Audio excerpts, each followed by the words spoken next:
बिस्मिल्लाहिर्रहमानिर्रहीम। स्टेज ते वेठल सभई मानवर महिमान ऐं साम्हूं वेठल मर्द महिमान, अस्सलाम वालेकुम।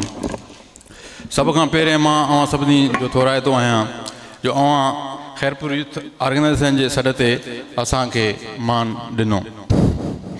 असल में काफ़ी वक़्त खां इहो ख़्यालु हो त क़ुर्बान मंगी साहब जे इल्मी अदबी ऐं समाजी ख़िदमतुनि खे मान ॾियण जे लाइ का तक़रीब कोठाइजे, पर क़ुर्बान साहब उन ते आमाद न पियो थियो।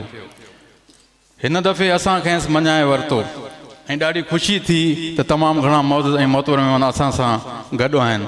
क़ुर्बान मंगी साहब गुज़िरियल 40 सालनि खां ख़िदमतूं सरंजाम ॾेई रहियो आहे।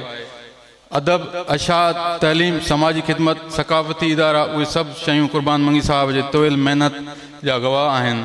ॿारनि जो रिसालो पोपट प्रिंटिंग प्रेस, सिंध बालक संगत, सिंध चिल्ड्रेन अकेडमी, पोपट पब्लिशिंग हाउस, सचल यादगार कमेटी, हामी यादगार committee, Khairpur arts council, rotary international, हिलाल अहमद, कंहिंजो बि ज़िक्र करे कंहिंजो कजे।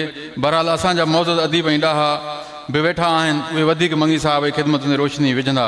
ख़ैरपुर यूथ ऑर्गेनाइज़ेशन पंहिंजो फ़र्ज़ु सम्झो त अहिड़े शख़्सियत जेका समूरी सिंध ऐं समूरी दुनिया में ख़ैरपुर जी सुञाणप आहे उनखे मान ॾियूं। सो असां पंहिंजो हाल आहार ही महफ़िल मचाई आहे। का कमी कोताही महसूसु कयो त दरगुज़र कजो।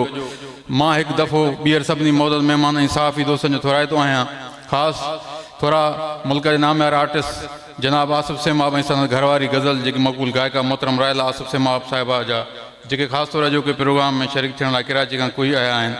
महिरबानी कादर मिठू साहब जेका पिणु हैदराबाद खां कई आयो आहे। आख़िर में शाहबाज़ ख़ैरपुर यूथ ऑर्गेनाइज़ेशन जे सभिनी नौजवान दोस्तनि जिन हिन प्रोग्राम में कामयाबु करण लाइ ॾींहुं राति महिनत कई। अवां सभिनी दोस्तनि जी वॾी वॾी महिरबानी।